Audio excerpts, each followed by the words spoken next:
எண்ணமெல்லாம் சிறகடிக்கும், எண்களெல்லாம் வழி கொடுக்கும். எந்நாளும் ராஜமுகம், எளியோரின் ஏறுமுகம். எந்த நிலை வந்தாலும் வந்த நிலை மாறாத நமது Rajanilai. Rajanilai TV, channel of astrology.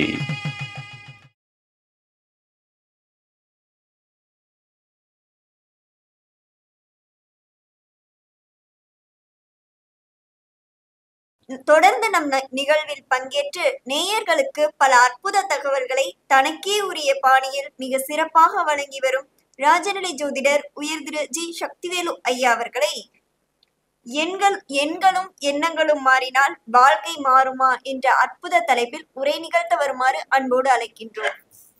குருவாழ்க, குருவே போற்றி, குருவே துணை. தென்னாடுடைய சிவனை போற்றி, எந்நாட்டவர்க்கும் இறைவா போற்றி. என்னை ஈன்றெடுத்த தாய் தந்தையரை வணங்கி கொண்டு எனக்கு ஜோதிடம் அல்லாது சகல கலைகளையும் கற்றுத்தந்த அத்துணை குருமார்களின் பாதம் பணிந்து ராஜநடை எனும் அற்புத கலையில் நாளும் எங்கள் வாழ்வு ஒளிரவும், ராஜநடை கலை மிளிரவும், ஒவ்வொரு நாளும் ஒவ்வொரு புது ஜோதிடர்களை வாய்ப்பு தந்து வாழ்வு தந்து கொண்டிருக்கும் எங்கள் ராஜநடை ஆசான் ராஜசேகர் ஐயா அவர்களின் பாதம் பணிந்து இன்று எனது தலைப்பு எண்களும் எண்ணங்களும் மாறினால் வாழ்க்கை மாறுமா அப்படின்னு உங்களுடைய கேள்விக்கு விடை தரும் வகையில் எனது பதில் இன்று இருக்க போகிறது.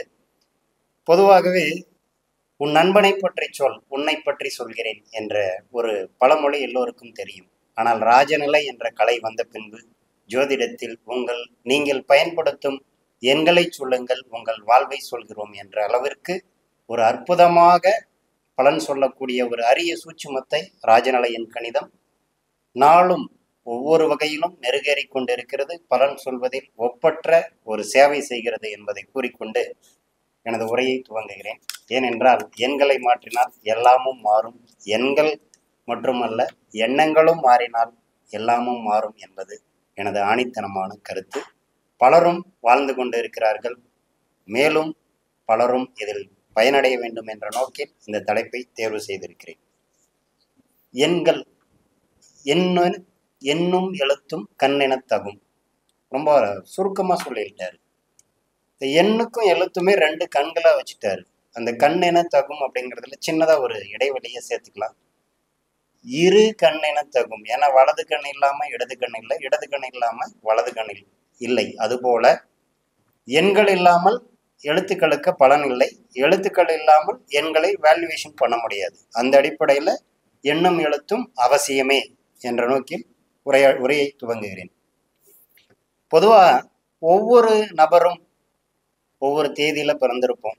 கடைசியா சென்ற கருத்தரங்கில் 21வது கருத்தரங்கில் பிறந்த தேதிக்கான பலனை அனைவருக்கும் புரியும் வகையில் என்னுடைய அறிவுக்கு எட்டிய வகையில் விளக்கியிருந்தேன். அதில் தொடர்ச்சியாக ஒரு சில விஷயங்கள் சொல்லணும்னு விரும்புகிறேங்க.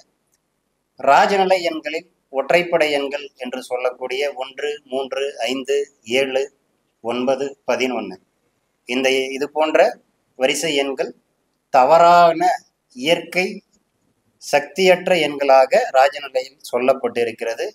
பயன்படுத்தி பார்க்கும் பொழுது இது உண்மையே. 1ஆம் எண்ணில் பிறந்தவர்கள், ஏன்னா எழுத்துக்களை பார்க்கறதுக்கு முன்னே எண்கள்லேருந்து சில விஷயங்கள் சொல்லிடுறேன். இந்த 1ஆம் எண் நேர்மை, தலைமைத்துவம் எல்லாம் இருந்தாலும் கூட அவர்கள் தனக்கு எல்லாம் தெரியும் என்ற ஒரு எக்ஸ்ட்ரா ஓவர் கான்ஃபிடென்ட், இதை தமிழ் அடிப்படையில் சொல்லணும், சற்றே தலைகணம் அப்படிங்கன்னு சொல்லலாம். இந்த அடிப்படையில் வாழ்க்கையை தவற விடுகிறார்கள், தனக்கான வாய்ப்பை தக்க வைத்துக் கொள்வதில்லை என்பதை உங்கள் முன்பு எடுத்து சொல்கிறேன். காரணம் என்ன அப்படின்னா, அவர் ராஜாங்க, தலை வணங்க மாட்டார். இதுக்கு இன்னொரு பழமொழியும் சொல்லலாம். வளைந்து நெளியக்கூடிய நாணலை வாழ்வை இயற்கை சீற்றங்களை தாங்கி நீண்ட காலம் வாழ்கிறது. அது எல்லா வகையிலும் பயன்படும். ஆனால் நேராக இருக்கக்கூடிய இரும்பு கம்பி, அதை வளைக்கிறதுக்கு ஒரு ஆயுதம் தேவை. அது ரொம்ப பெரிய ஹெவி ராடு போட்டு வளைக்கும் போது ஒடிஞ்சிரும். அது போல இவர்கள் வாழ்வில் ஒரு இடத்தில் விரக்தி, தோல்வி, வெறுமை உண்டாகும் அப்படிங்கிறத சொல்லிக்கிட்டு, ஒன்று ராஜாவானாலும் சற்று கவனம் தேவை என்பதை கூறிக்கொண்டு அடுத்ததாக பார்த்தோன்னா 3 குரு. குரு என்பவர் அள்ளி கொடுக்கிறவருங்க. எல்லாருக்குமே கொடுப்பதில் வல்லவர் குருவே. குரு பார்க்க கோடி நன்மை. அப்போ குரு கொடுக்க பிறந்தாலும் கூட குரு தனக்குன்னு எதுவும் வச்சுக்க மாட்டார். அவருக்கான அந்தஸ்து, பேர், புகழ், கௌரவம் இது மட்டும்தான் கிடைக்கும். அதுவும் அவராக எதிர்பார்ப்பதில்லை, இயற்கையாகவே கிடைச்சிடும்.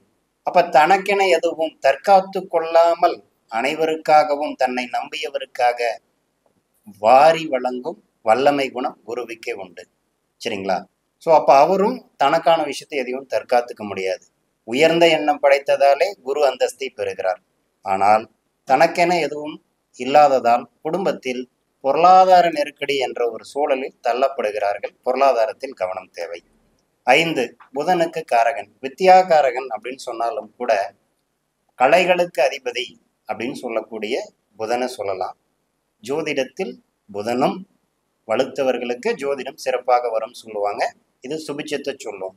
ஆனால் கணிதம் அப்படிங்கிற ஒரு அடிப்படையில புதனை சொல்லலாம், கால்குலேஷன். ஸோ இந்த கிரகம் புதனை சொல்லும். அந்த அடிப்படையில் எல்லா கால்குலேஷனும் பண்ணாலும் கூட ஒவ்வொரு விஷயத்துக்கும் கணக்கு பார்த்தாலும் கூட 5ஆம் தேதியில் பிறந்தவர்கள் ஓரிடத்தில் ஒட்டுமொத்தமாக தான் சம்பாதித்த பணத்தையோ அல்லது தன் அறிவையோ விரயமாக்கி விடுகிறார்கள். இதனால் பொருளாதாரத்திலும் வாழ்விலும் துன்பப்படுகிறார்கள் என்பதை சுருங்க சொல்வதில் இந்த இடத்தில் நினைவூட்டலாக சொல்ல விரும்புகிறேன். ஸோ தடுமாற்றம் கண்டிப்பாக வந்துடும். எல்லா பக்குவமும் இருக்கும், ஆனால் தனக்கு பயன்படுத்த மாட்டாங்க. வந்தாரை வாழ வைக்கும் தமிழகம் அப்படின்னு சொல்றது போல வந்தவங்களுக்கெல்லாம் வழிகாட்டிட்டு தன்னுடைய வாழ்க்கையை போட்டு விட்டுருவாங்க. ஸோ கவனம் தேவை. அடுத்ததா 7ஆம் எண், எதிலும் எச்சரிக்கை தேவை. இந்த 7 ஏன் சொல்றோம் அப்படின்னா, இது ஞானத்தின் அதிபதி கேதுவுடைய எண்ணம். இந்த 7 கேதுவுடைய எண்ணான இருந்தாலும் கூட சத்திய சோதனைகள் தன்னை வருத்தி கொண்டு அனைத்து ஆராய்ச்சிகளுக்கும் அனைத்து வழிகளுக்கும் தன்னையே பகடைக்காயாய் பயன்படுத்தி ஞானத்தை பெறக்கூடிய ஒரு கிரகம் கேது. ஸோ இந்த கேதுவுடைய எண்ணில் பிறந்தவர்கள் அதிகம் சோதனைக்கு உள்ளாகிறார்கள். சும்மா இருக்க மாட்டார். தானா சொல்லுவாங்கல்ல, இரும்பு பிடிச்ச கையும் சுரங்கு பிடிச்ச கையும் சும்மா இருக்காதுன்னு ஒரு பழமொழி வரும். அதுபோல தானாகவே ஒரு விஷயத்தை தேடி ஆராய்ச்சி என்ற பேரிலும் ஈடுபாடு என்ற பேரிலும் தன்னை சிக்க வைத்து கொண்டு சிக்கலில் தவிப்பவர்கள் இந்த 7ஆம் எண்ணில் பிறந்தவர்கள் அல்லது இந்த 7 எண் ஆதிக்கம் கொண்டவர்கள். ஸோ இவங்களுக்கு அறிவு, தன்னிகரற்ற அறிவு இருந்தாலும் கூட தனக்கு பயன்படுத்துவதில் தடுமாற்றம் இருக்கும், முடிவெடுப்பதில் குழப்பம் இருக்கும். ஆக கவனம் தேவை. அடுத்தது 9 டெஸ்லாவில் மிக உயர்ந்த எண் என்று சொல்லக்கூடிய 9ஆம் எண் நன்மையை தரும். ஆனால் பெரிய அளவு பாதகத்தை தரக்கூடிய எண்ணிலும் ராஜநிலையில் 9ஆம் எண்ணையே நாங்கள் முதன்மையாக சொல்கிறோம். ஏனென்றால் திருவோடு ஏந்துவார்கள் என்ற பழமொழி உண்டு. 9 எதிலும் வேகம், எதிலும் வேகம். கவனம். ஒரு விஷயத்தை திரும்ப ரிமைண்ட் பண்றதுக்கு காரணம் இதுதான். எதை எப்ப செய்யணும்னு யோசிக்காம எடுத்த உடனே ஒரு காரியத்தை செய்யணும். அதோடைய உண்மைத்தன்மை என்ன, அது உண்மையா பொய்யா அப்படின்னு ஆராய்ச்சி செய்யாமலே அந்த விஷயத்தை இறங்கி அதுல கிடைக்கக்கூடிய சுகங்களை காட்டிலும் வலிகளையும் வேதனைகளையும் பொருளாதார இழப்பையும் எதிர்பாரா விபத்துகளுக்கும் சிக்கல்களுக்கும் தன்னை உட்பகுத்தி கொள்ளக்கூடிய வீரதீர செயல் புரியக்கூடிய ஒரு பக்குவமற்ற எண். ஆனால் விளையாட்டுத் துறையில் இருக்கவங்களுக்கு இது ரொம்ப சூப்பரா வேலை செய்யுங்க sir. Every negative equal to positive. இதை நான் ரொம்ப சொல்ல கடமைப்பட்டிருக்கேன். ஒவ்வொரு கிரகத்திற்கும் ஒரு பலம் உண்டு, ஒரு பலவீனம் உண்டு. அதில் 9ஆம் எண் வாழ்க்கை விஷயத்துல ஒத்து வரல அப்படின்னாலும் துணிச்சல், தைரியம், வைராக்கியம், விடாமுயற்சி இதுக்கெல்லாம் அற்புதமான எண் 9 சொல்லலாம். விளையாட்டு துறையில் ஜெயிக்கக்கூடிய ஒரு அதிசக்தி வாய்ந்த எண் 9. ஸ்போர்ட்ஸ்ல இருக்கவங்க வீரதீர செயல்களில் சாதனை புரிபவர்கள், விளையாட்டு துறையில விடாமுயற்சியோடு வெற்றி கொள்ளக்கூடியவர்கள், இவர்கள் எல்லாம் இந்த 9ஆம் எண் ஆதிக்கமோ அல்லது 9ஆம் தேதியில் பிறந்தவர்களுக்கோ 9ஆம் எண் பெயராக அமைந்தவர்களுக்கோ பலம் அதிகம். சரி, ஓகே. இந்த எண்களை பத்தி பேசும்போது ஃபர்ஸ்ட் தவறான எண்கள் அப்படின்ற ஒரு விஷயம் கிடையாது. எல்லா எண்களுக்கும் இயற்கையா குணங்கள் உண்டு. அதுல தவறு அப்படிங்கிறது இயற்கையா சக்தி குறைந்த எண்களை நாங்கள் அசுப எண்கள் பட்டியலில் கொடுத்துருக்கோம். அந்த அடிப்படையில் ஒன்று, இந்த எண்களை கொஞ்சம் கவனமா நோட் பண்ணி வச்சுக்கோங்க. உங்கள் பெயர் எண்களோ நீங்கள் பிறந்த தேதியோ, பிறந்த தேதியை மாற்ற முடியாதுங்க சார். இது ரொம்ப கான்ஃபிடென்ட்டான விஷயம். பிறவி என்பது விதியினுடைய சூட்சுமம். விதியை மதியால் வெல்லலாம். அதுக்கான சூட்சுமங்களும் சொல்ல வரோம். பொதுவா இந்த அசுப எண்கள் என்று சொல்லக்கூடிய பாதகத்தை தரக்கூடிய எண்கள் ஒரு சில உங்கள் வாழ்விற்காக தீபாவளி பரிசாக தருகிறோம். இது இருந்தா நீங்க மாத்திக்கோங்க. அல்லது இந்த எண்களை தவிர்த்து கொள்ள முற்படுங்கள் என்ற நோக்கில் இந்த விஷயங்களை உங்களுக்கு சொல்கிறோம். 1, 11, 3ஆம் எண், 13ஆம் எண், 23, 5, 15, 44, 18, 19, 38, 27 மற்றும் 31, 24, 50, 62, 27, 28, 47, 48, 40 மற்றும் 46. 46க்கு பிசாசு வாசம்னு சொல்லுவோம் நாங்கள். சரிங்களா? 46க்கு பிசாசு வாசம்னு சொல்லுவோம். அப்போ அந்த எண் என்ன பண்ணும் பாருங்க, அவ்வளவு குழப்பத்தை கொடுக்கும். சார், ஒவ்வொரு நம்பருக்கும் டெஃபினேஷன் நிறைய வீடியோவில் எல்லாரும் கொடுத்துருக்கோம். இன்னைக்கு ஷார்ட் அண்ட் ஸ்வீட்டாக ஒரு ப்ராக்டிக்கலாக லைஃப் ஓரியன்டாக ஒரு சில விஷயத்தை கொஞ்சம் ஃப்ரெண்ட்லியாக பேசணும்னு நினைக்கிறேன். ஏன்னா ஜோதிடத்தையும் தாண்டி நிறைய பேர் வாழ்க்கையில் நெகட்டிவாக மட்டுமே திங்க் பண்ணுறாங்க. ஸோ அவங்களுக்கெல்லாம் பாசிட்டிவிட்டியை கொடுக்கணுங்கிறதுக்காக தான் இந்த சில விஷயங்களை நான் தேர்ந்தெடுத்திருக்கேன். இதில் சொல்ல வர விஷயங்களை கவனமாக நோட் பண்ணிக்கோங்க. ஸோ 46க்கு அடுத்து 44, கண்ணிருந்தும் பார்வை இல்லை. இவர்களுக்கு ராகுவுடைய உச்ச எண் 4 அப்படிங்கிறதாலையும் இந்த 44 அப்படின்னும் போது கண்ணிருந்தும் பார்வை இல்லைங்கிற பலனை அனுபவிக்கிறாங்க. அதே போல் 65, 57, 59, 34, 53, 71, 63, 83, 75, 67, 86, 70, 76, 82, 91. சரிங்களா? அதே போல் 96, 98 இந்த எண்கள். ஏன்னா ராஜநிலையில் நாங்கள் 100 வரை மட்டுமே பலன் எடுத்துக்கிறோம். 100க்கு மேற்பட்ட எண்களை திரும்பவும் அடுத்த 2 இலக்க எண்களாக பிரித்து பொருள் தருகிறோம். சார், இந்த நம்பர்ஸ் ஏன் நெகட்டிவ் நம்பர்ஸ்னு சொல்கிறோம் அப்படின்னா, ஒருவருடைய வயதோட்ட அடிப்படையிலும் இந்த வயதுகளில் பெரும்பாலான மக்கள் துன்பத்தை சந்திக்கிறார்கள். ஒவ்வொரு நபருக்கும் தன்னுடைய சுய வயது அடிப்படையில் நீங்களே உங்களோட லைஃப்பை ஒரு முறை அனலைஸ் பண்ணி பாருங்க.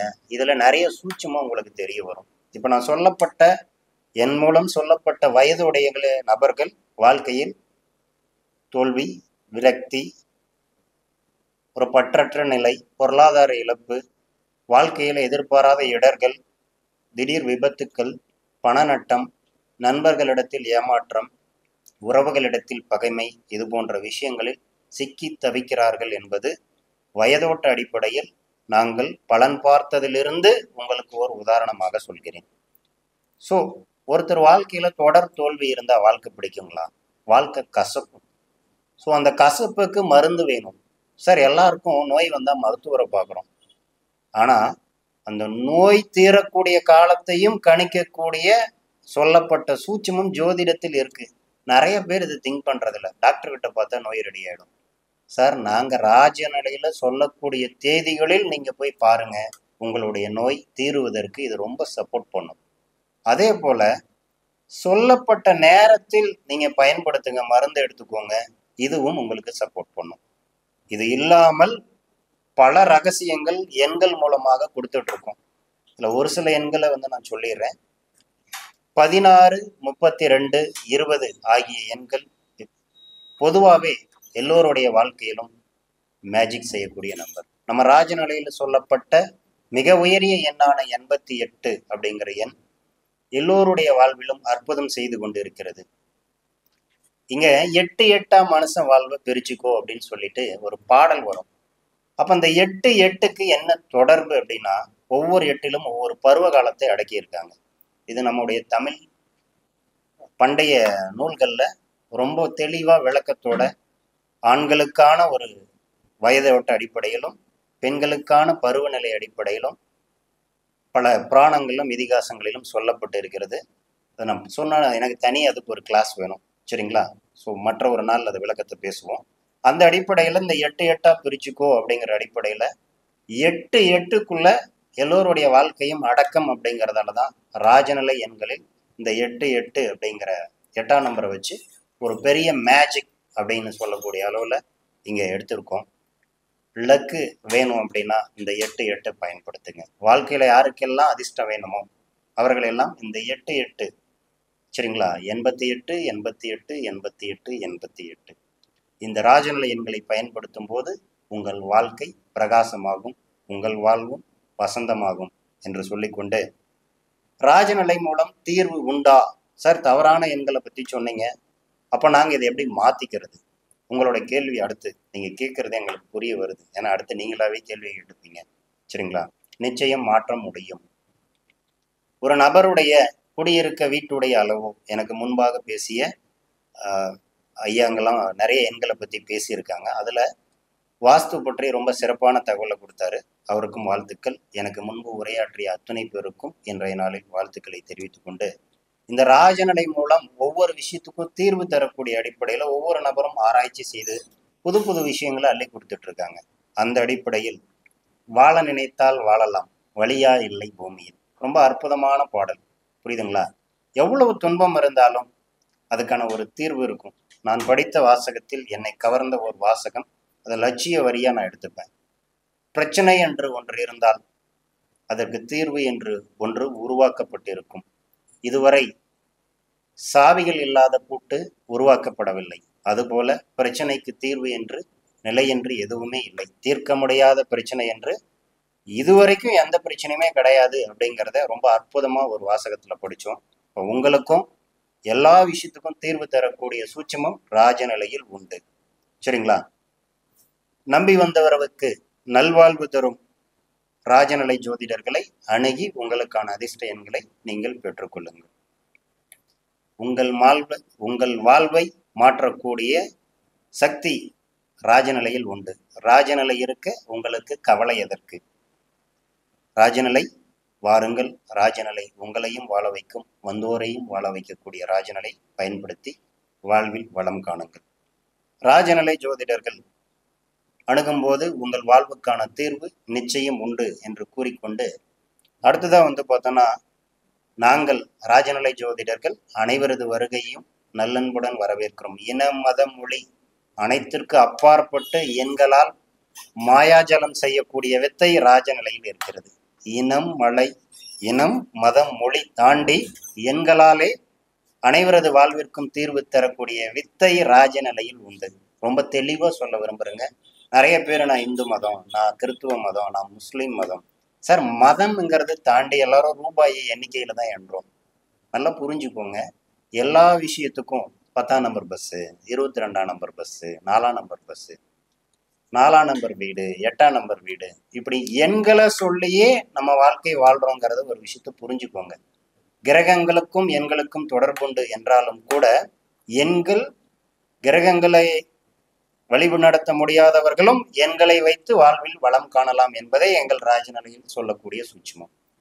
ஒரு நம்பர் உங்களுக்கு லாஜிக்கை காட்டிலும் மேஜிக் பண்ணும். வாழ்க்கையில நான் கஷ்டப்பட்டுட்டே இருக்கேன் அப்படின்னா ஒரு நம்பரை எழுதுறது மூலமா உங்க வாழ்க்கையில அற்புதம் நிகழும். பல நபர்கள், பல வாடிக்கையாளர்கள், நூற்றுக்கணக்கான வாடிக்கையாளர்கள் வாழ்வில் ராஜநிலை ஜோதிடர்கள் வழிகாட்டி கொண்டிருக்கிறார்கள்.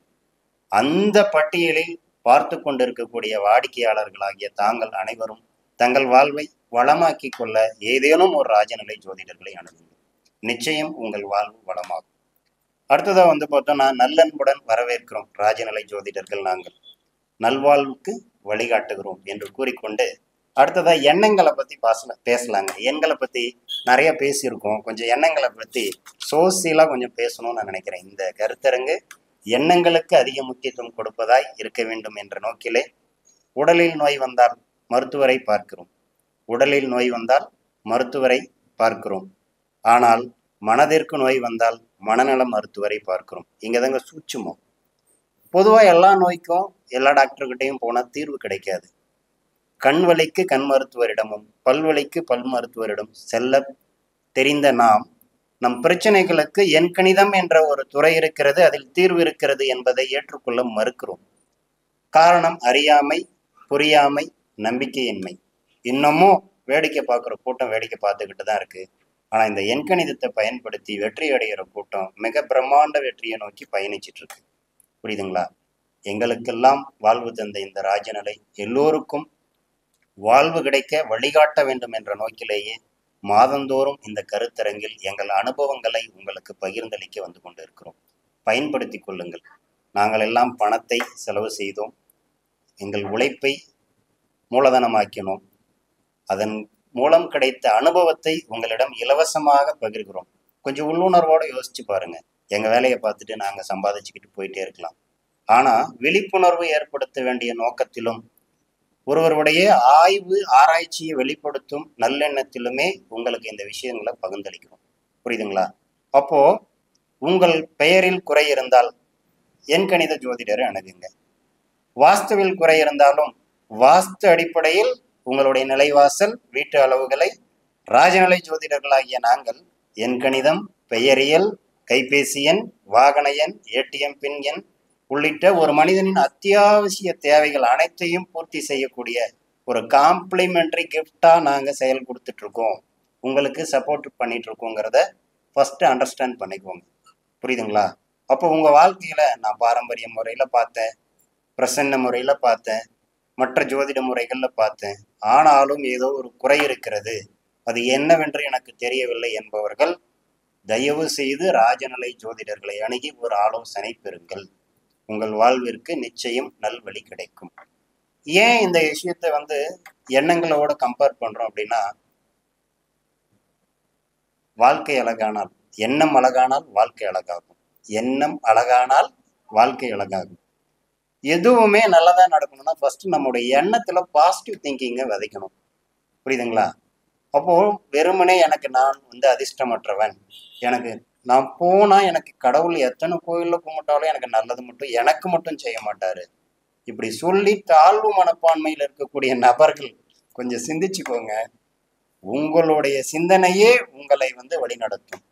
விதை என்ன விதைக்கிறோமோ அதுதான் விளையும். ஒரு அருமையான பழமொழி, வினை விதைத்தவன் வினை அறுப்பான், திணை விதைத்தவன் திணை அறுப்பான்.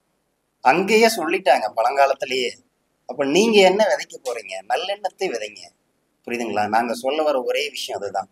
நல்லெண்ணத்தை விதைத்தால் உங்கள் வாழ்வு நல்வாழ்வாக மாறும். நம்பிக்கை வேணுங்க. சரிங்களா? அதாவது இருட்டுல இருந்துகிட்டு பூனை கண்ணு மூடிடுச்சாம்மா, அப்ப உலகம் இருண்டுருச்சுன்னு நினைச்சிச்சான். அது போல நிறைய பேரோட வாழ்க்கையில என் வாழ்க்கை மாறாதுன்னு ஒரு வட்டத்தை போட்டுட்டு பயணப்படுறீங்க. இன்னைக்கு தீபாவளி பரிசா இருக்கட்டும், நிறைய பேருக்கு என்னால காம்ப்ளிமெண்டரி கிஃப்டா நிறைய கொடுக்க முடியலனாலும் உங்களுடைய எண்ணங்களில் இந்த விதையை விதைப்பதன் மூலம் இது உங்கள் லைஃப் டைமுக்கு இந்த காம்ப்ளிமெண்டரி கிஃப்ட் பயன்படும். அதுக்காக தான் நான் எண்ணங்களுக்கு அதிகமாக பேச விரும்புகிறேன். இறுதி பேச்சா இருந்தாலும் உங்கள் வாழ்வில் உங்கள் மனதில் இந்த பேச்சு என்றென்றும் விதையாக இருக்கும் என்ற நோக்கிலே இந்த தலைப்பை நான் தேர்ந்தெடுத்தேன். பிரபஞ்சமும் எனக்கு அப்படிதான் இன்னைக்கு அமைச்சு கொடுத்துருக்கு. ஃபர்ஸ்ட் பர்சனாக பேச வேண்டியனா இன்னைக்கு லாஸ்ட் பர்சனாக பேசுகிறேன். ஆனால் பெஸ்ட் பர்சனாக என்னோட பேச்சு இருக்குங்கிற கான்ஃபிடென்ட்டோட பேசிட்டு இருக்கேன். சரிங்களா? இதில் உங்களுக்கும் பெஸ்ட் லைஃப் கிடைக்கும், பெஸ்ட் மோட்டிவேஷன் கிடைக்கும். ஒரு நல்ல வே அமைச்சு கொடுக்கணுங்கிற நோக்கத்தில் இந்த வழிகாட்டுதலை நான் பகிர்ந்துக்க விரும்புகிறேன். சரிங்களா? எண்ணங்கள் அப்படின்னா சார் எண்ணங்களுக்கு வலிமை. நிறைய ரிசர்ச் பண்ணக்கூடிய நபர்கள் அவங்களுடைய சுய ஆராய்ச்சி கட்டுரையில நிறைய தகவல்களை நான் படிப்பேன். அந்த வகையில் ஒரு செய்தித்தாளில் படித்த என்னை ஆழமாக சிந்திக்க வைத்த ஒரு வாசகம் அல்லது ஒரு கதைன்னு சொல்லலாம், கட்டுரைன்னு சொல்லலாம். இதில் சொல்லப்பட்ட ஒரு விஷயம் என்னை ரொம்ப பெரிய அளவில் என் மனதுக்குள் ஒரு தாக்கத்தை ஏற்படுத்தியது. இதை நிஜம் என்று உணரவும் செய்தேன். அப்படி என்ன சார் நடந்தது, அப்படி என்ன சார் ஸ்டோரி, எதிர்பார்ப்பு இருக்கும். கண்டிப்பாக உங்களுக்கு சொல்லவே இந்த விஷயத்தை நான் கொண்டு வந்திருக்கேன். ஜெயலலிதா அம்மா எல்லாத்துக்கும் ஒரு குட்டி கதை சொல்லுவாங்க. அதுபோல் உங்களுக்கு ஒரு குட்டி கதையாக இந்த கதை இருக்கும். ஆனால் நிஜத்தில் உங்கள் வாழ்க்கைக்கு பயன்படக்கூடிய கதையாக இருக்கும். மகாத்மா காந்தி அன்பிற்கு இலக்கணமானவர். அகிம்சை விதையை மண்ணில் விதைத்தவர். அந்த அடிப்படையில் மகாத்மா காந்திக்கு பொறுமையினுடைய இலக்கணம். சரிங்களா? அவர் சிறைச்சாலையில் இருக்கும் பொழுது ஒரு நாள் அவருக்கு உணவளிக்கும் போது அந்த உணவை உண்ட பின்பு அவரையும் அறியாமல் ஒரு ஆக்ரோஷம், ஒரு கோபம், யாரோ ஒரு நபரை தான் அடித்தோ அல்லது ஒரு நபருடைய கழுத்தை அறுத்தோ கொல்வதை போல ஒரு சிந்தனை அவருக்குள் விதைக்கப்படுகிறது, தோன்றுகிறது. மகாத்மா காந்தி ரொம்ப அகிம்சவாதி, ரொம்பவும் எந்த விஷயத்தையும் ரொம்ப எளிமையாக அணுகக்கூடியவர். அவருக்குள்ள ஏன் இந்த சிந்தனை வந்தது? அவர் உண்ட உணவில் இந்த எண்ணங்களோடு ஒரு நபர் சமைத்தார் என்பதை அவர் அறிந்த பின்பே இந்த விஷயத்தை புரிஞ்சுக்கிட்டார். நான் ரொம்ப லென்த்தியான ஸ்டோரி, நான் ரொம்ப ஷார்ட் பண்ணி சொல்லிடுறேன். அவருக்கு வழங்கப்பட்ட உணவில் சமைத்த நபர் ஒரு கொலை குற்றம் செய்தவர்.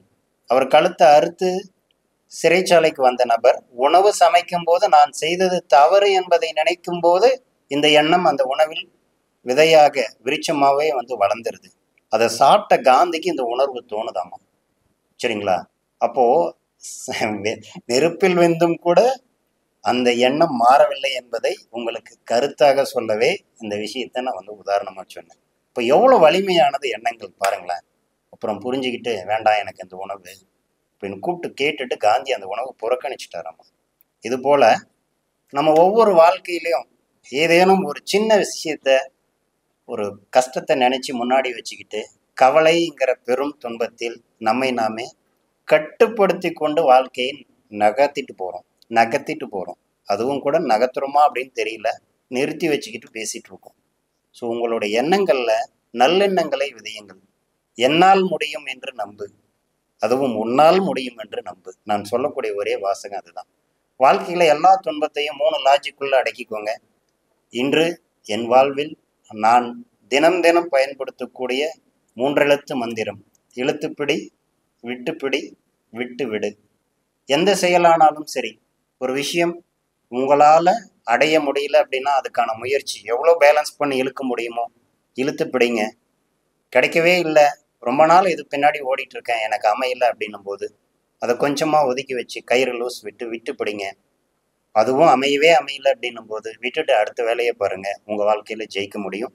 என் வாழ்க்கையுடைய அத்துணை அம்சங்களுக்கும், எல்லா தேவைகளுக்கும், எல்லா ஆதாரத்துக்கும் இதுவே மூல மந்திரம். இதை ரொம்ப பெரிய தாரக மந்திரமா நான் வச்சுக்கிட்டதால எந்த விஷயத்தையும் நான் என்னைக்கு மனசுக்குள்ள போட்டு குழப்பிக்கிறது இல்லை. ரொம்ப டேக் இட் ஈஸிங்கிற அடிப்படையில சொல்லுவாங்க. 6 படத்துல ஒரு அருமையான பாடல்: ஃப்ரீயா விடு ஃப்ரீயா விடு ஃப்ரீயா விடு மாமு, லைஃபுக்கு இல்லை கேரண்டி. புரியுதுங்களா? ஸோ அப்போ வாழ்க்கையில நாளைய நிமிடம், ஏன் சொல்ல போனா இந்த அடுத்து வரக்கூடிய நிமிடம் நிச்சயம் இல்லாத இந்த வாழ்வில் கனவு, இலக்கு, எதிர்பார்ப்பு என்ற ஏக்கத்தில் கவலை, ஒவ்வொரு நாளும் ஒவ்வொரு நொடியும் நாம் ஏன் வீணடிச்சுக்கிட்டு விரக்தியோட பயணப்பட்டு இருக்கணும்? நான் முயற்சி பண்ணேன், எனக்கு கிடைக்கல, இன்னைக்கு கிடைக்கலன்னா நாளைக்கு கிடைக்கும் என்ற நம்பிக்கை உங்களிடத்தில் இருக்கும் வரை அது உங்களுக்காக ஏதேனும் ஒரு மூலையில் உங்களை நோக்கி பயணித்து கொண்டே இருக்கும். இறைவனிடம் வழிபாட்டுக்கு போகும்போது ஓரடி இறைவனை நோக்கி நீ நடந்தால் 7 அடி இறைவன் நடந்து உம்மை ஆதரிப்பார், வாழ வைப்பார் என்ற ஒரு அருமையான வாசகத்தை நான் ஒரு ஆன்மீக சொற்பொழிவில் கேட்டு உணர்ந்தேங்க. அது போலதான் எண்ணங்களும். நீங்கள் ஓரெண்ணம் நல்லெண்ணமாக விதித்தால் 1000 சம்பவங்கள் உங்களுக்கு நல்லதாக வந்தமையும் என்று கூறிக்கொண்டு, அடுத்ததா பார்த்தோன்னா நிறைய பேசலாம். வாழ்க்கையோட உதாரணத்தை ரொம்ப சிம்பிளா உங்ககிட்ட ஒரு விஷயத்த சொல்லணும்னு நினைக்கிறேன். எதுவெல்லாம் நீங்கள் முயற்சி செய்து கிடைக்கவில்லையோ, இதுவோடு உங்கள் வாழ்க்கை முடிந்து விடவில்லை என்ற எண்ணத்தை மட்டும் திரும்ப திரும்ப நீங்க ரிவைஸ் பண்ணிக்கோங்க. ஏன் அப்படின்னா, எதுவெல்லாம் கிடைக்கவில்லையோ அதை விட உயர்ந்ததை நீங்கள் அடைய போகிறீர்கள் என்பதை அழுத்தமாக உங்கள் மனதிற்குள் பதிய வையுங்கள். வாழ்க்கையில ஒரே ஒரு விஷயம்தான் சார், எது கிடைச்சாலும் நாளைய வாழ்க்கையை வாழ்ந்தாகணும். பாருங்க, ஒவ்வொரு நாளும் இரவு தூங்க செல்கிறோம். உறங்குவது போலும் சாக்காடு, உறங்கி விழிப்பதும் போலும் வாழ்க்கை. மறுநாளுடைய அத்தியாயம் அப்படிதான் துவங்குது. அப்போ தூங்க போற மனிதன் இரவே விடியாதுங்கிற நம்பிக்கையில தூங்க போனோம்னா என்ன வேணா நடக்கலாம். சரிங்களா? நாம எந்திரிப்போங்கிற எந்த உத்தரவாதமும் கிடையாது. ஆனாலும் நாளை விடியும் என்ற நம்பிக்கையில் அன்றைய நாளுடைய விஷயத்தை முடிவு பண்ணிட்டு முடிச்சு வச்சுட்டு தூங்க போறோம். தூக்கம் ரொம்ப ரொம்ப அவசியங்க. யாரெல்லாம் தூக்கத்தை தவிர்த்து விட்டு அல்லது தூக்கமின்றி ஒரு துக்கத்தில் தவிக்கிறீர்களோ, உங்களுக்கான மருந்து முதலில் தூக்கமே. தூங்குறதுக்காக நீங்க ஃபர்ஸ்ட் டைம் ஸ்பெண்ட் பண்ணுங்க. ரொம்ப ஜாலியா இருக்கணும் அப்படிங்கிறதுக்கு காட்டிலும் ஒரு மனிதன் உழைத்த உழைப்பிற்கும் அன்றைய நாள் செயல்புரிந்த விஷயத்துக்கும் கூட அந்த ரெஸ்ட்டுங்கிறது தூக்கத்துல தான். புரியுதுங்களா?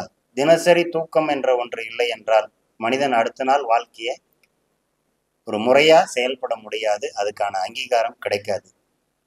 உங்களால பாசிட்டிவாகவும் எஃபெக்டிவாகவும் சக்சஸ்ஃபுல்லாகவும் அந்த நாளை கடந்து போகணும் அப்படின்னா மூளைக்கு மட்டுமல்ல, உடலுக்கும் ஓய்வு தேவை. உங்கள் மூளைக்கு ஓய்வு உறக்கத்திலே கிடைக்கும். தூக்கத்தில் மட்டும்தாங்க டோப்பமைன் அப்படின்னு ஒரு திரவம் சுரக்குது. சரிங்களா? அந்த திரவம் சுரந்தால் மட்டுமே உங்களால் மகிழ்ச்சியோடும் ஆரோக்கியத்தோடும் சுறுசுறுப்போடும் செயல்பட முடியும். அப்போ சயின்ஸுக்கும் நமக்கும் நெருங்கிய தொடர்பு இருக்கா? எண்ணங்களுக்கும் இந்த டோப்பமைனுக்கும் ஒரு தொடர்பு இருக்கா அப்படின்னா கண்டிப்பாக உண்டுங்க. அப்போது நீங்கள் நல்ல எண்ணத்தை நினைக்கணும்னாலும் சரி, உங்களுக்குள்ள நல்ல எண்ணங்கள் உருவாகணும்னாலும் சரி, தூக்கம் அவசியம். உங்களுடைய எண்ணங்களே உங்களுக்கு மறுநாள் அத்தியாயத்தை கொடுக்கும் என்று கூறிக்கொண்டு, நல்ல எண்களை பற்றி நிறைய சொல்லலாம். அதில் இந்த எண்ணங்களில் சில விஷயங்களை வாழ்க்கையுடைய வாழ்வாதாரமாக சொல்ல விரும்புகிறேன். ஒவ்வொருத்தரும் வாழ்க்கையில் தடுமாறும் போது 32ஆம் எண்ணை பயன்படுத்துங்க. இழந்ததை மீட்டு தரும் எண் 32. சரிங்களா? 16ஆம் எண் அப்படிங்கிற ஒரு எண் இருக்கு. இந்த 16 சர்வலாபம் உண்டு, 16 வித செல்வங்களை பெறக்கூடிய யோகத்தை தரக்கூடிய எண். அதே போல என் வாழ்க்கையில எந்த மூமெண்ட்டுமே கிடைக்கல, நான் ரொம்ப ஸ்ட்ரகிளில் இருக்கேன், எனக்கு அடுத்த ஸ்டெப் ஒரு வழிகாட்டுதல் கிடைச்சா போதும், அதுக்காச்சும் எனக்கு ஒரு வழிகாட்டுதல் வேணுங்கிறவங்களுக்கு 14ஆம் எண். சரிங்களா? உங்கள் சூரியன் என்ற கூடிய ஆற்றலும் ராகு என்ற கூடிய இயக்கமும் சேர்ந்து 5 என்கக்கூடிய புதனாம் எண்ணாக உருமாறும். வாழ்வில் நன்மைகளை பெற்றுத்தரும். சார், நான் ரொம்ப நாள் ஒரு விஷயத்த அடையணும்னு முயற்சி பண்ணுறேன், ஆனால் எனக்கு அது மட்டும் கிடைக்கவே மாட்டேங்குது, திடீர்னு ஏதாவது யோகம் கிடைக்குமா அப்படின்னா 20ஆம் நம்பரை பயன்படுத்துங்க. திடீர் யோகம் கிடைக்கும். சரிங்களா? ஒரு அற்புதமான அதிர்ஷ்டம் வேணும். அதுக்கு என்ன பயன்படுத்தலாம் அப்படின்னா 41 அற்புத கடாட்சம் தரக்கூடிய எண். சரிங்களா? வாழ்க்கையில் ஒரு திடீர்னு எனக்கு முன்னேற்றம் வேணும் அப்படின்னா, திருப்பம் வேணும் அப்படின்னா 51 பயன்படுத்துங்க. சரிங்களா?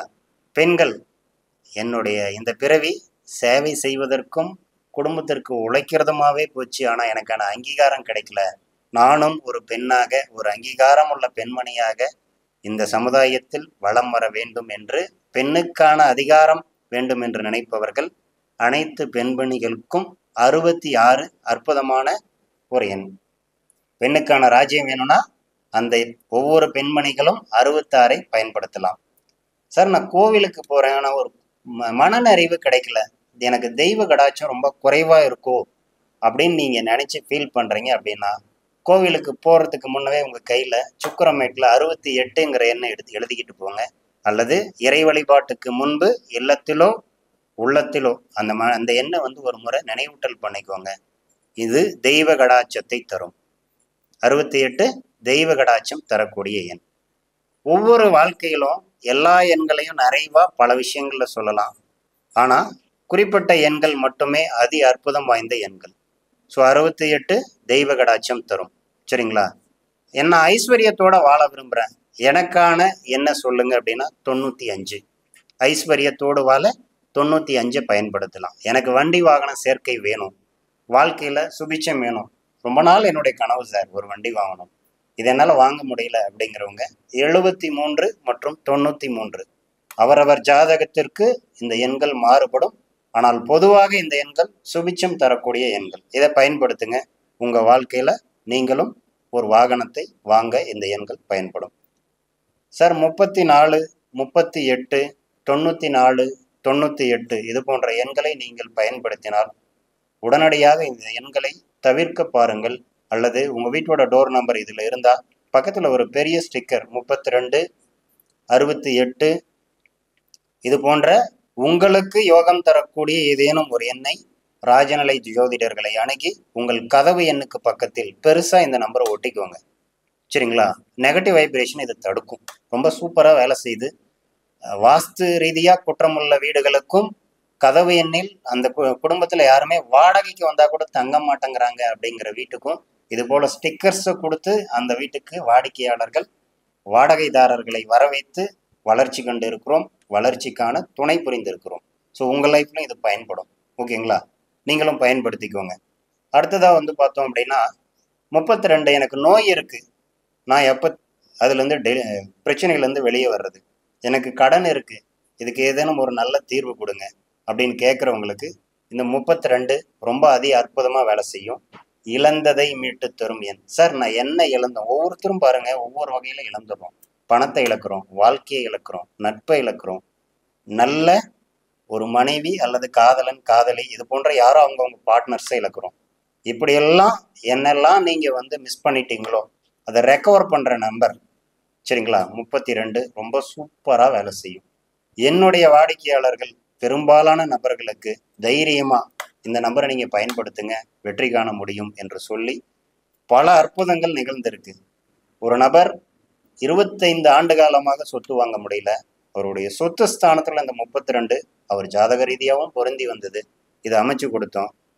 3 மாசத்துல 90 நாளுக்குள்ள ஒரு சொத்தை வாங்கி ரிஜிஸ்டர் பண்ணிட்டு அந்த டாக்குமெண்ட்டை கொண்டு வந்து என் கையில் கொடுக்குறாரு. சார், அவருடைய பணம், அவருடைய உழைப்பு. ஆனால் அந்த சொல்லி நடந்த விஷயத்துக்கு அவங்க கொடுக்குற மரியாதை இருக்கு பாருங்க.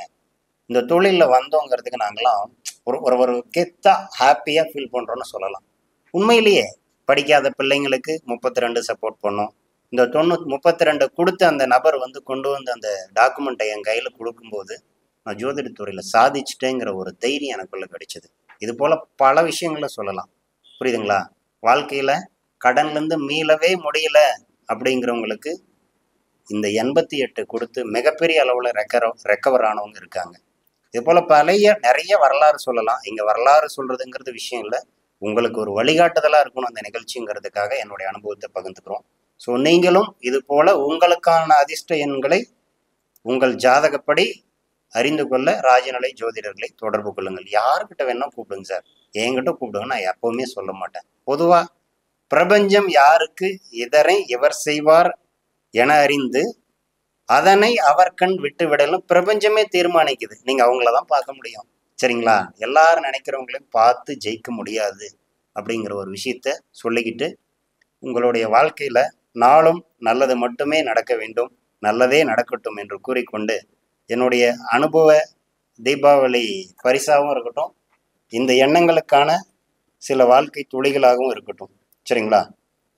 அழகான நாட்கள் உங்களை தேடி வருவதில்லை, நீங்கள் தான் அவற்றை நோக்கி நகர வேண்டும். அதுபோலதான் உங்கள் வாழ்க்கை மாற வேண்டும் என்றால் உங்கள் மனதில் நீங்கள் நல்லெண்ணங்களை விதைக்க வேண்டும் என்று கூறிக்கொண்டு, உனக்காக ஒருவன் வாழ்ந்தான் என்பதை விட உன்னால் ஒருவன் வாழ்ந்தான் என்பதை சிறந்த கூற்று. சிரிக்கின்ற உதடுகள் தான் சிதைக்கப்பட்ட இதயத்தின் வாசல். இங்க ஒவ்வொரு ஜோதிடர்களும் சிதைக்கப்பட்ட வாசல் தாங்க. எல்லாருடைய வரலாறு எடுத்து பாருங்க, அவங்களுக்குள்ள மிகப்பெரிய வலி வேதனை இருக்கும். ஜோதிடத்துறையில வந்த ஒவ்வொருத்தருக்கும் ஒரு பெரிய கதை இருக்கும். உங்க கதை, உங்களுடைய துக்கம், உங்களுடைய துன்பத்தை காட்டிலும் இந்த ஜோதிடத்துறைக்குள்ள வந்தவங்களுடைய வரலாறு பெருசா இருக்கும். அவங்களுடைய அனுபவம் ரொம்ப ரொம்ப பெருசா இருக்கும். புரியுதுங்களா? அதனால நீங்க என்னுடைய கஷ்டம் பெருசுன்னு சொல்லிட்டு போன கண்ணை மூடிட்ட கதையா வாழ்ந்துடாதீங்க. எல்லோருக்கும் கஷ்டம் இருக்கும். சரிங்களா? ஏன் உலக புகழ்பெற்ற நம்ம இந்திய பொருளாதாரத்தில் அம்பானிக்கு கூட ஒரே கவலை தான், எப்பவுமே வேர்ல்டில் நம்பர் 1 பணக்காரராகவே இருக்கணும்ட்டு. ஸோ நம்ம அவ்வளோலாம் ஆசைப்பட தேவையில்லை. இன்னைக்கு வாழ்க்கையை இன்னைக்கு கிடைச்சதை ரொம்ப சந்தோஷமா கடந்து போகும். சரிங்களா? நீங்களும் முயற்சி பண்ணுங்க. 3ஆம் பிறைக்கு அதன் வளைவே அழகு சேர்க்கிறது. 3ஆம் பிறைக்கு அதன் வளைவே அழகு சேர்க்கிறது. மனிதனுக்கும் பணிவே பெருமை சேர்க்கிறது. இந்த வாசகத்துக்கு ரொம்ப அற்புதமான ஒரு உதாரணம் இதயம் நல்லெண்ணெய் நிறுவனர் முத்து அவர்கள். சரிங்களா? அவர் ரொம்ப ரொம்ப லைஃப்ல அவருடைய உயர்வுக்கு முக்கிய காரணம், அவர் சாதிச்சிட்டாரு அப்படின்னு சொல்லிட்டு அவருக்கு ஒரு சரித்திர சாதனையாளர் விருது கொடுக்கறதுக்காக ஒரு ஹோட்டலில் அவருக்கு ட்ரீட் கொடுக்குறாங்க. அந்த ட்ரீட்டில் இவர் போகும்போது ஹோட்டலில் வெளியில் இருக்கக்கூடிய செக்யூரிட்டி குனிஞ்சு வணக்கம் வைக்கிறார். விருதுநகர்னு ஒரு ஹோட்டல் இருக்குங்க சென்னையில். அந்த ஹோட்டலில் தான் இந்த சம்பவம் நடந்தது. அந்த ஹோட்டலுடைய கலாச்சாரம் வருபவர்களை தலைவணங்கி வரவேற்பது. சரிங்களா? ஸோ அதில் அவருக்கு அவரை விட குனிஞ்சு வணக்கம் வச்சாராம்மா செக்யூரிட்டிக்கு. நம்ம நினைப்போம் இவருடைய அந்தஸ்து என்ன, அவருடைய அந்தஸ்து என்னன்ட்டு. சரி, அவர் கூட வந்தவங்க பார்த்துட்டு அமைதியாக போயிட்டாங்க. அவருக்கு உள்ளே போய் உக்காந்து உணவு பரிமாறுறதுக்கு வந்த சர்வர் அவர் தலை வணங்கி, ஐயா உங்களுக்கு என்ன வேணும் ஆர்டர்னு சொல்லி குனிஞ்சு கேட்டிருக்காரு. அவரை விட அதிக கீழே தரையில் அவருடைய தலையை வணைச்சிட்டு இவர் சொன்னாரா, உங்கள் இடத்துலேருந்து தான் நான் வந்திருக்கேன், இவ்வளோ வளைய வேண்டிய அவசியம் இல்லை, ஆனாலும் நீங்கள் என்னை விட பெரிய இடத்துக்கு வளரணும் அப்படின்னு வாழ்த்துனாராம். ஒரு உடன் இருந்தவங்களாம் ஆச்சரியப்பட்டு போயிருக்காங்க, ஒரு பிரமிப்பாக இருந்திருக்காங்க. இவ்வளோ பெரிய கோடீஸ்வரன், இவ்வளோ பெரிய சாம்ராஜ்யத்துக்கு ஒரு பெரிய அதிபதி இவர் ஏன் அந்த செக்யூரிட்டிக்கும் சர்வருக்கும் தலை வணங்கணும் அப்படின்னா அவர் சொன்ன ஒரே ஒரு வார்த்தை, யார் தலை வணங்கி மற்றவருக்கு மதிக்கிறோமோ அவர்கள் தலை நிமிர்ந்து வாழலாம்.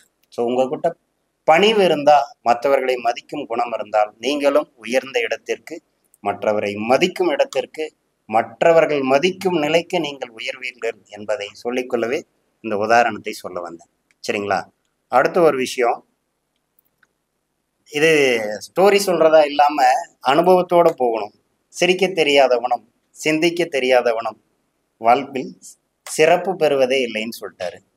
அப்போ என்கிட்ட தவறான ஒரு எண்ணம் இருக்கு, நான் தெரிஞ்சுக்கிட்டேன். இதுதான் சிந்தனையுடைய இன்னைக்கு உங்களுக்கு கிடைச்ச அனுபவம். இதை நான் மாத்துறதுக்கு என்ன பண்ணணும்? முயலும் வெல்லும், ஆமையும் வெல்லும், முயலாமை ஒருபோதும் வெல்லாது. இந்த விஷயத்த தெரிஞ்சுக்கிட்டேன்னா யாராவது ஒரு ஜோதிடருக்கு கூப்பிட்டு பேசி எனக்கான தீர்வை எடுத்துக்கணும் அப்படிங்கிற முயற்சி கூட எடுக்காத நீங்க கண்டிப்பா ஜெயிக்க முடியாது. அப்படி ஜெயிச்சா அது இறைவன் கொடுத்த வரம். அந்த வரம் உங்களுக்கு கிடைக்கட்டும், எங்களுக்கு எந்த ஆட்சேபனையும் இல்லை, வருத்தம் இல்லை. ஆனா நீங்களும் வெற்றியாளரா மாறணும் அப்படின்னு சொல்லிக்கிட்டு, அடுத்ததா ஒவ்வொரு விஷயமும் அடிக்கிட்டே போகலாம். இதுல வாழ்க்கையில ஒரே ஒரு விஷயம் மட்டும், அழகான நாட்கள் உங்களை தேடி வருவதில்லை, நீங்கள் தான் அவற்றை நோக்கி நகர வேண்டும். அழகான வாய்ப்புகளும் உங்களை நோக்கி வராது, நீங்கள் உருவாக்கி கொள்ள வேண்டும் என்று கூறிக்கொண்டு, இந்த அருமையான வாய்ப்பை எனக்கு அளித்த ராஜநிலை ஆசான் ராஜநிலை ராஜசேகர் ஐயா அவர்களுக்கும், உங்களுடைய எண்ணங்களை கவனிக்க கற்றுக்கொள்ளுங்கள், உங்களின் வாழ்க்கை மாறும் என்று கூறிக்கொண்டு, உங்களின் எண்ணங்களை கவனிக்க தொடங்கினால் உங்களின் வாழ்க்கை மாறும் என்று கூறிக்கொண்டு, இங்கு எதுவும் சுலபமில்லை, இங்கு எதுவும் சுலபமில்லை, ஆனால் எல்லாம் சாத்தியமே என்ற நிறைவோடு என்னுடைய பேச்சை நிறைவு செய்கிறேன். இந்த கருத்தரங்கில் தொடர்ந்து 22வது நாளில் வந்தேன், 22 வரை நிலைத்து நின்றேன் என்ற பெருமையோடு தொடர் வாய்ப்புக்கு நன்றி கூறி, பார்த்து கொண்டிருக்கக்கூடிய Rajanilai TV channel of astrology நேயர்களுக்கும், ராஜநிலை ஜோதிடர்களுக்கும், ராஜநிலை ஆர்வலர்களுக்கும், ஜோதிட சொந்தங்களுக்கும், எனதருமை ராஜநிலை குழுமத்திற்கும், அனைத்து பணியாளர்களுக்கும் தீபாவளி வாழ்த்துக்களை கூறிக்கொண்டு, உங்கள் வாழ்விலும் தீபாவளி மிளிரட்டும், நீங்களும் புத்தாடையோடு புன்னகையோடு புது வாழ்வு உங்கள் வாழ்விலும் மலரட்டும் என்று கூறிக்கொண்டு வாய்ப்புக்கு நன்றி கூறி விடைபெறுகிறேன். வாழ்க வளமுடன், வாழ்க வளமுடன், வாழ்க வளமுடன். நன்றி, நன்றி, நன்றி. இந்த நன்றிக்கு ஒரு உதாரணம் சொல்லிடலாம். நன்றி உணர்வு. உணவு ஒவ்வொருத்தரும் சாப்பிட்றோம். இந்த தீபாவளியிலிருந்து ஒவ்வொருத்தருமே இதை கடைப்பிடிக்கலாம். நன்றி உணர்வு அப்படிங்கிறது, உணவு சாப்பிட்றதுக்கு முன்ன படைத்த விவசாயிக்கு நன்றி, அதை பாதுகாத்த நுகர்வோருக்கு நன்றி, வாங்கி பதப்படுத்திய வணிகனுக்கும் நன்றி, சமைத்து கொடுத்த என் அன்னைக்கும் அல்லது உணவு பகிர்ந்த உத்தமருக்கும் நன்றி என்று கூறிக்கொண்டு உங்களுக்கும் நன்றிகளை உரித்தாக்குகிறேன். நன்றி, நன்றி, நன்றி. நன்றி உணர்வோடு வாழுங்கள். நன்றியே மலரட்டும். நன்றி, வணக்கம். ராஜநிலையில் பாசிட்டிவ் ஆர் நெகட்டிவ் நம்பர்ஸ் இருக்க, நல்ல பாசிட்டிவ் எண்களை பயன்படுத்தினால், நல்ல எண்ணங்களை நினைத்து வந்தால் கண்டிப்பாக வாழ்க்கை மாறும் எனவும், தமிழ் உணர்வில் கவிதை வடிவில் எண்ணம் தெளிவாக மிக சிறப்பாக கூறிய ராஜநிலை ஜோதிடர் உயர் திரு ஜி சக்திவேலு ஐயா அவர்களுக்கு மனமார்ந்த நன்றிகள்.